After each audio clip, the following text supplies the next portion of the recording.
Assalamualaikum warahmatullahi wabarakatuh.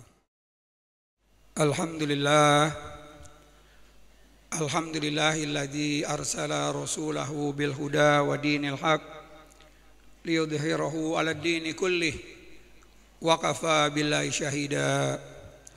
Asyhadu an la ilaha illallah wa asyhadu anna Muhammadar Rasulullah. Allahumma salli wa sallim wa barik ala Muhammad wa ala ali wa sahbihi ajma'in. Faya ayuhan nas ittaqullaha haqqa tuqatihi wa la tamutunna illa wa antum muslimun. Puji syukur kita panjatkan kehadirat ilahi Rabbi atas segala nikmat yang diberikan kepada kita.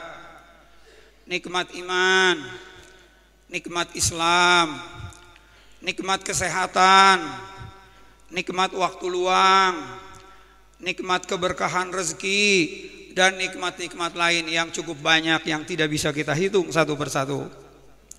Salawat dan salam semoga Allah melimpahkan kepada junjungan kita Nabi besar Muhammad SAW, begitu juga keluarganya, sahabatnya, dan kita pengikutnya yang setia sampai akhir zaman.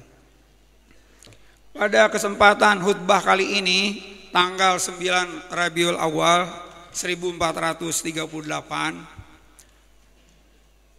pada bulan Maulid, saya ingin mencoba menerangkan salah satu sifat Rasulullah saja yang berkaitan dengan bangsa kita, yaitu bangsa Indonesia, yaitu sifat amanah. Pada sekitar tahun 1955 sampai 60 itu Bung Hatta itu dia sekolah di Belanda, balik ke Indonesia, nantinya dia jadi wakil presiden. Dia menulis dalam satu buku bahwa korupsi itu adalah sudah merupakan budaya Indonesia. Itu di zaman dulu, bayangkan ya. Saya masuk ke ITB saja tahun 72 ke sini sudah baca buku-buku tersebut dari dulu. Jadi kalau sekarang, kalau kita lihat budaya kita, ya tentu bisa kita periksa sendiri. Saya ingin mencoba mencontoh. Pertama ya jelas, uswah kita yaitu Rasulullah. Kalau masalah ayat Qur'annya, kalau kita perhatikan, seorang hadisnya yang sangat populer, ayatul munafik thalatha dan seterusnya. Ciri-ciri orang munafik 3. Kalau bicara dia bohong, kalau dia janji dia ingkar, kalau dia amanati dia hianat. Kita yang masalah amanah aja dulu, karena nggak boleh lama-lama katanya. Ya.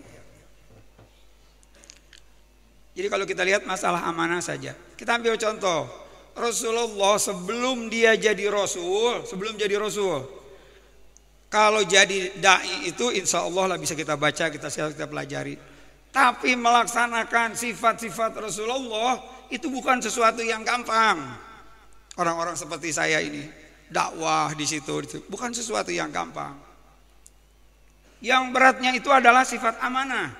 Sebab coba lihat Rasulullah sebelum dia menjadi Rasul, dia udah disebut Al-Amin, orang yang sangat terpercaya.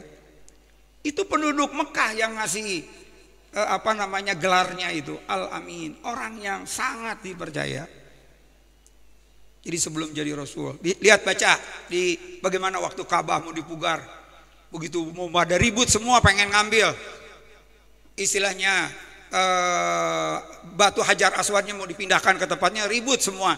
Besok tunggu saja siapa yang datang itu sebagai ahli hukumnya. Datang besok itu Muhammad umur 35 itu. Oh, yang datang itu adalah Al-Amin. Oke, kita langsung deal. Gimana coba? Dia akan memberi istilahnya itu supaya kita memberi jalan keluar supaya adil. Ambil mana kain, diambil sama Rasulullah Hajar Aswadnya. Pegang semua gabilah ya, yang kuat-kuat. Oke, dibawa ke dekat situ, diambil sama Rasulullah, ditempel. Al-Amin, engkau itu adalah orang yang sangat terpercaya. Pokoknya kalau dilihat masalah jujurnya pernah, Quraisy mau ada tentara mau diserang, gimana kamu? Siap. Begitu dakwah Rasulullah setelah Rasulullah jadi nabi, enggak percaya saya. Itu dulu kita itu al-amin. Ini yang sangat lemah di bangsa Indonesia, di kita, ya. Saya sengaja saya nggak bacakan ini hadisnya, Qurannya segala, supaya cepat. Ada hadis yang jarang dibaca di sini, hadis riwayat At-Tirmidzi. Akmalul mu'minina imanan ahsanukum khuluqa. Ada tulisannya, saya potong situ. Orang mukmin yang paling sempurna keimanannya adalah orang yang paling baik akhlaknya. Lihat kita di pendidikannya, kita nggak ada pendidikan karakter, nggak ada. Tapi kalau pendidikan ini akhlak yang kita lihat berhubungannya dengan iman kepada Allah. Bukankah ciri orang mukmin itu adalah walladzina hum li amanatihim wahdihim raun. Itu orang yang selalu memelihara amanah. Kita lihat sekelumit bagaimana Rasulullah mengajarkan ini sahabat-sahabatnya.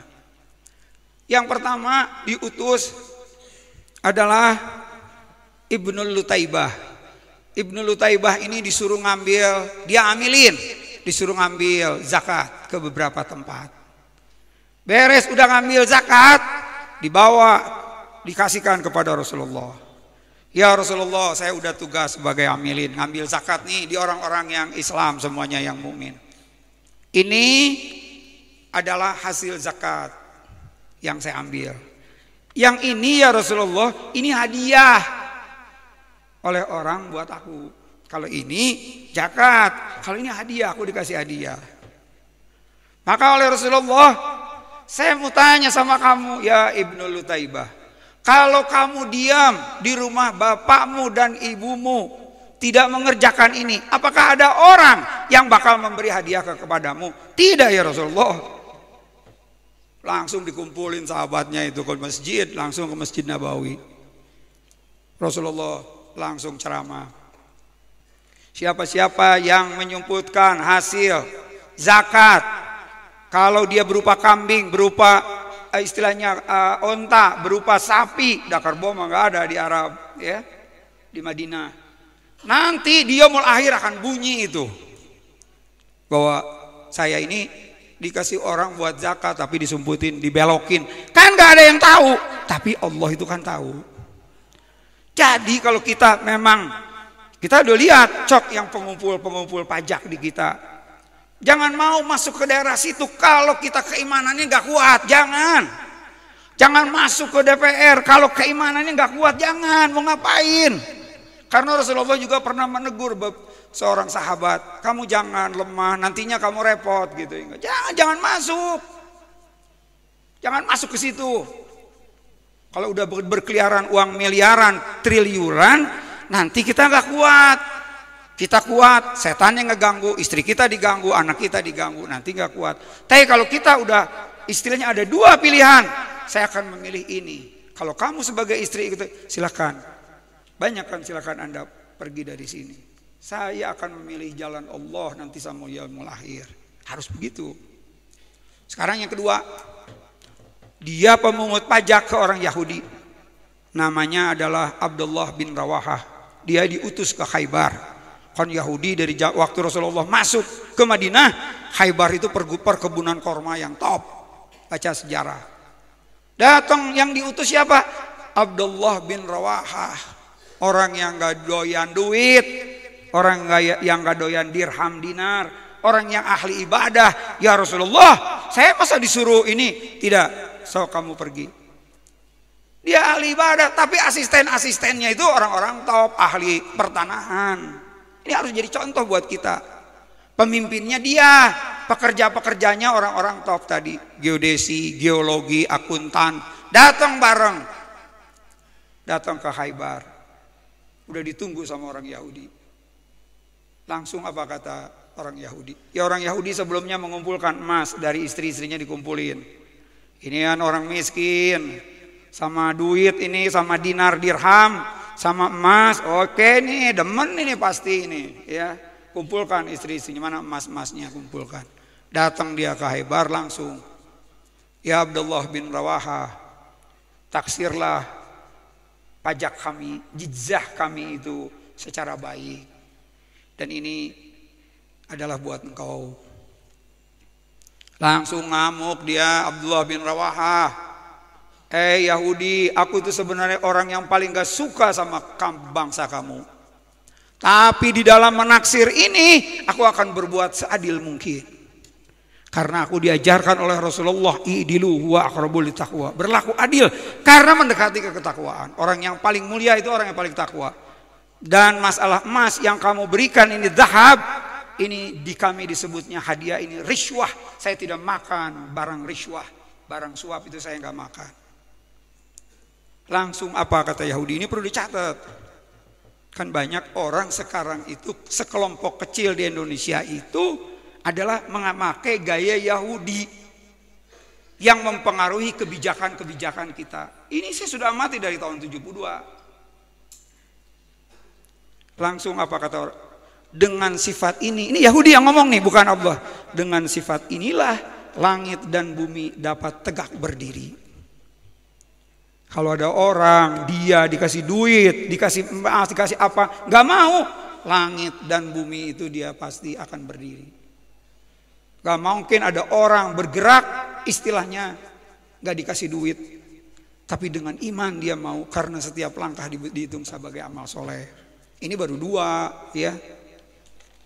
Kita lihat sekarang asisten-asistennya, kan salah satunya kana khuluquhul Quran.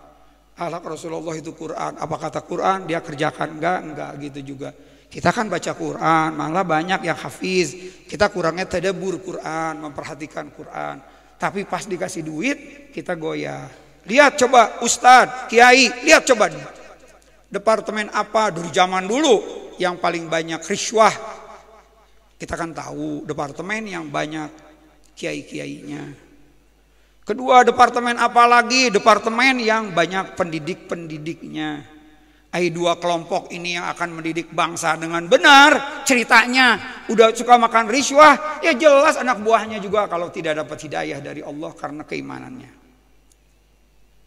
Kita lihat coba, melihat sedikit di zaman Umar Ibn Khattab. Banyak kalau mau cuman kan gak boleh banyak-banyak. Kita ngulang lagi. Dia lagi jalan pengertian, dia mengembala. Ini punya siapa Tuhan? Sering kan itu? Ini punya tuannya, kambingnya berapa banyak ini? Udah jualan masa satu enggak? Kan tuannya nggak tahu. Fine Allah, di mana Allah? Oke, Tuhan nggak, yang punyanya nggak tahu. Sorry, yang punyanya tidak tahu. Tapi kan Allah tahu. Nangis Umar itu. Langsung orang tersebut lama kemudian dipanggil, dibebaskan. Dia nggak tahu itu Umar. Satu lagi, dia malam-malam dia istilahnya melakukan kunjungan, bukan cari popularitas, bukan mencari pencitraan, bukan. Dia karena Allah, saya takut nanti di yaumul akhir ada rakyat saya nggak makan, bukan pencitraan, karena iman kepada Allah, bukan. Ini naudzubillah min dzalik. Makanya jangan masuk ke ranah sesuatu yang kita nggak kuat lah, jangan. Sebab berat. Memang kalau kita jadi pemimpin doa kita mustajab kalau adil. Tapi kalau enggak, dia dulu yang paling disikat itu nanti di yaumul akhir. Karena seorang pemimpin yang bohong itu dia calon, ada 3 calon penghuni neraka, banyak hadisnya. Tapi dia seorang pemimpin yang kadzab, suka bohong, dia yang dihantam duluan. Ya. Tapi kalau dia pemimpin yang adil, doanya das tembus ke arasy. Periksa aja lah beberapa coba orang mana yang tembus ke aras. Kan udah mulai sekarang, ini tembus ke aras. Mestinya begini, kok enggak. Mestinya begini, kok enggak. Itu tembus ke aras. Mudah-mudahan jangan terganggu dia kalau dikasih duit. Ya jangan dikasih duit, itu jangan terganggu itu. Terus yang tukang susu itu, anaknya tukang susu. Dicampurlah pakai air ini. Kata ibunya kan pengen duit, pengen dinar dirham, udah campur aja pakai air. Kata anaknya jangan dicampur sama air. Susunya jelas harus murni, nggak boleh campur sama air, kan nggak ada yang tahu semua. Umar juga nggak tahu. Kalau Umar tidak tahu, tapi Tuhannya Umar itu kan tahu. Tuhan kita juga tahu dia di mana Allah. Maka orang tersebut dijadikan mantu. Bayangin strata sosial miskin, tapi keimanannya tinggi. Ya Abdullah itu anaknya. Tuh saya udah kasih kode rumahnya. Kamu lihat, kan harus lihat dulu. Terus saya yang melamar. Kalau kamu tidak mau, aku yang akan menjadi istri dia. Ini orang begini langka ini, ya. Gak ada yang lihat. Dalam bahasa agama disebut muraqabah, merasa dilihat oleh Allah. Dia tidak akan melakukan apapun. Nah, kita udah langka, bener kita kuliah di ITB, pinter gini. Tapi kan kalau sama uang, kita juga pinter ngoprak-ngoprek, ngulik-ngulik semua. Banyak. Jebolan-jebolan perguruan tinggi itu berpeluang untuk korupsi. Karena dia pintar. Dia pintar ngulik-ngulik. Dia lupa ada yang maha pintar, maha rasyid, yaitu Allah. Oh, saya enggak mau saya yang begitu-begituan. Kita lihat sekarang di kepemimpinan kita. Kita periksa, walaupun belum tentu benar, tapi ini sejarah sudah membuktikan. Yang kita lihat coba Soekarno, walaupun dia bukan berdiri atas agama, dia nasionalis. Saya kebetulan bukan dalam pengertian Prof Soekarno, bukan dalam pengertian, tapi kebijakan dia menasionalis karena Islam hubbul waton minal iman. Cinta negara itu adalah sebagian dari iman. Harus cinta negara. Dia nggak punya rumah, dia udah meninggal. Yang ada rumah Hartini. Kemudian saya tinggal di Bogor dari kecil. Saya kelahiran 52, saya 64 umurnya. Saya kelahiran di Bogor, saya tahu itu rumah Hartini. Tapi rumah Soekarno nggak ada. Dia cuma nasionalis. Datang lagi Muhammad Hatta. Dia berangkat sosialis. Dianggaplah dia sekolah di Belanda, datang ke Indonesia. Dia belajar din, agama. Ini benar ini. Islam itu benar. Dia biar bagaimanapun dia dari Sumatera Barat. Dia udah terbiasa daerah-daerah ulama yang konsisten. Almarhum Buya Hamka, ayahnya Buya Hamka, yang konsisten, ya. Dia tahu, oh nggak boleh makan riswah, nggak boleh. Dia aja lagi Soekarno pergi, dia disuruh kita gulingin, nggak boleh. Saya sebagai wakil presiden harus al-wafa, saya harus setia. Tidak boleh pemimpin saya pergi saya gulingkan, saya nggak mau. Nanti di yaumul akhir gimana? Kan saya Islam. Kesetiaan itu penting itu di dalam demikian. Gak ada. Oh kalau kita lihat berebet ke bawah, coba lihat pemimpin kita Mari Muhammad dulu. Yang terlihat aja oleh kita belum tentu benar, tapi lihat mana mobilnya juga Toyota Corona mau diganti di Departemen Keuangan, enggak. Kan kalau di Departemen Keuangan zaman itu kan banyaknya bukan kelompok kita. Enggak saya mau ganti, udah ini cukup. Sholat gitu di Departemen Keuangan pakai sendal diketawain semuanya. Ada ustadz jadi menteri pertama pajak dia melejit pajaknya dianya waktu dia. Terus waktu menteri keuangan banyak yang istilahnya diselamatkan. Dia bukan doktor, bukan S1, tapi mentalnya ini yang penting. Kalau kita kan dia mesti doktor, mesti ini benar, tetapi kan karakternya gimana? Kalau karakternya nggak balik, istrinya buat apa? Kan dia kepemimpinan, yang penting tidak bisa riswah, tidak bisa disuap. Lihat coba sejarah sekarang, siapa yang bisa riswah, bisa disuap, lihat sejarah. Ada sekelompok manusia di Indonesia dari zaman dulu, sekelompok manusia yang mengikuti gaya Yahudi, hobinya riswah, menyuap. Kitanya terganggu lagi kitanya. Jadi negeri ini istilahnya tuh disuap, kebijakannya untuk kepentingan mereka. Itu kan nggak boleh, siapapun nggak boleh. Saya ambil contoh di tempat lain, Zhu Rongzi, contoh saja. Dia Perdana Menteri Cina pada saat itu. Dia begitu diangkat, disiapkan 100 peti mati, itu kan paling populer. 1 buat saya, 99 buat pembantu saya. Kalau dia korupsi, saya tebas, dia bilang begitu. Ditebas, nggak ada HAM, nggak ada itu, nggak ada. Kalau orang Arab HAM nggak demen gitu pakai bahasa. Kalau kita kan HAM, hak asasi manusia. Hati-hati lu bahasa Arab HAM. Hamburger beda kalau kayak Rijal HAM, nggak demen lah orangnya tuh enakeun. Dimatiin semuanya. Teman saya kebetulan berangkat ke sana ngelihat, kesian dimatiin nggak ada urusan. Jadi kita memang gak boleh ini begini, cuma ini contoh-contoh kafir. Contoh lihat lagi Lee Kuan Yew, contoh waktu meninggal Lee Kuan Yew di Singapura, dia cuma punya 10.000 US dollar. Kok kenapa kita yang Islam, yang mukmin katanya, kok nggak bisa, mereka kok bisa? Kenapa kau jadi pada begitu? Jadi jangan mau, biar mobilnya jelek biarin, rumahnya jelek biarin, tapi ini hasil keringat. Oke. Saya ambil contoh Ibnu Umar. Sorry. Adalah Umar bin Abdul Aziz. Umar bin Abdul Aziz ini kan cucunya Umar bin Khattab. Kita jangan cerita Umar bin Khattab udah tinggi-tinggi lah istilahnya.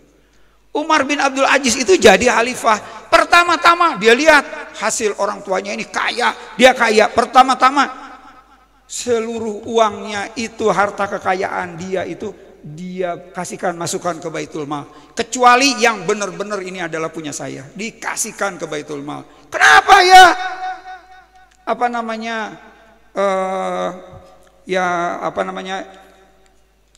Cucunya Umar itu, Umar Abdul Aziz, kenapa kamu serahkan? Saya takut keturunan saya itu setelah Umar bin Khattab tidak ada. Saya takut harta ini adalah karena harta dia sebagai keluarga yang mempunyai privasi keuangan, diberi oleh pemerintah, oleh teman-temannya yang banyak. Saya nggak mau dikeluarin dulu. Dinolkan. Kalau kayak kita mah, saya ngambil gaji lah dari pemerintah saja. Bayangin dia coba berapa bulan, 18 bulan aja udah orang gak ada yang minta zakat. Kita mah jangan gitu teuing lah, kita kaya, kebetulan keluarga kaya, jangan menambah kekayaan. Korea, lihat di Korea zaman Pak Chung Hee, bacalah sejarah, lihat aja deh, gampang sekarang sejarah. Dia bikin undang-undang 300 meter orang cuma boleh punya rumah. Ini kafir nih, kita cerita bukan Islam nih.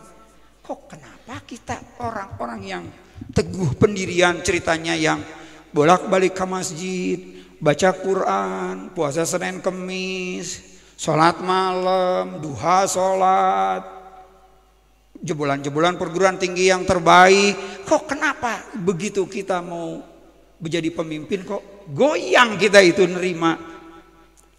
Kenapa ini terjadi begitu? Yang harusnya enggak, fine Allah, di mana Allah? Saya bisa otek tapi Allah tahu saya berbuat jelek.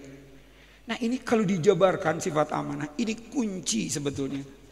Jadi kalau kita mau maju ini Indonesia, harus yang demikian. Ini baru cerita iman, belum cerita mutakin. Kalau Indonesia kita mau maju, harus di sini mulainya. Kalau pintar orang kita pintar, semua pintar. Kalau enggak ini, udah negara kita akan dijual, akan diambil oleh orang lain, bangsa-bangsa lain. Makanya ini kepada yang muda, yang banyak nih yang muda yang kemungkinan bakal menjadi pemimpin, kan bakal menjadi pemimpin yang bener lah kalau memimpin bangsa ini. Kalau enggak nanti habis si bangsa ini itu. Karena kita adalah orang yang tidak beriman, yang disangkanya kita dapat duit banyak itu gak bakal ditanya di dalam kubur nanti, gak bakal digencet kelihatannya. La yadkhulul jannah lahmun nabatu min su. Ngeri saya kalau baca ini. Tidak akan masuk surga daging yang tumbuh dari barang yang haram. Mudah-mudahan semua ya Allah, kita semua termasuk orang yang beriman dan diberikan sifat amanah ya Allah. Aqulu qauli hadza astaghfirullah li wa lakum.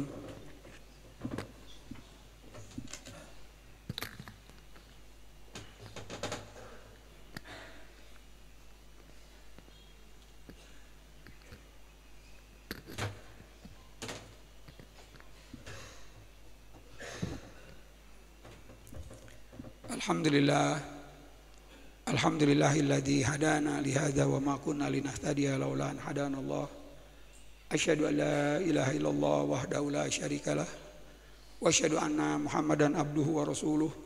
Allahumma shalli wa sallim wa barik ala Muhammad wa ala alihi washabihi ajmain. Fa ya ayuhan nas tubu ilallahi taubatan nasuha. Allahumma ighfir lil muslimina wal muslimat wal mu'minina wal mu'minat al-ahyahum wal amwat. Rabbana ighfir li wa liwalidayya wa lil mu'minina yawma yaqumul hisab. Rabbana ighfir lana dhunubana wa israfana fi amrina wa thabbit aqdamana wansurna 'alal qaumil kafirin. Rabbana innana amanna faghfir lana dhunubana wa qina adzabannar. Rabbana dhalamna anfusana wa illam taghfir lana wa tarhamna lanakunanna minal khasirin. Rabbana afrigh 'alaina sabran wa thabbit aqdamana wansurna 'alal qaumil kafirin. Rabbana hab lana min azwajina wa dzurriyyatina qurrata a'yun waj'alna lil muttaqina imama. Allahumma inna nas'aluka ridhaka wal jannah wa na'udzubika min sakhatika wan nar. Allahumma inna nas'aluka al-huda wa tuqa wal afafa wal ghina. Allahumma inna nas'aluka ilman nafi'a wa rizqan wasi'a wa amalan mutaqabbala. Allahumma la sahla illa ma ja'altahu sahla wa anta taj'alul hazna idza syi'ta sahla. Allahumma sarifal qulub sarif qulubana ala ta'atik ya muqallibal qulub tsabbit qalbi ala dinik. Allahumma anta rabbi la ilaha illa anta khalaqtani wa ana abduka wa ana ala hadika wa wa'dika mastata'tu wa a'udzu bika min syarri ma sana'tu abu'u laka bi ni'matika alayya wa abu'u bi dhanbi faghfir li fa innahu la yaghfiru dzunuba illa anta. Rabbana atina fid dunya hasanah wa fil akhirati hasanah wa qina adzabannar. Rabbana taqabbal minna innaka antas samiul alim wa tub alaina innaka antat tawwabur rahim. Wa sallallahu ala sayidina Muhammadin wa ala alihi wa sahbihi wa sallim. Subhana rabbika rabbil izzati amma yasifun. Wassalamun alal mursalin walhamdulillahi rabbil alamin. Astaghfirullah li wa lakum.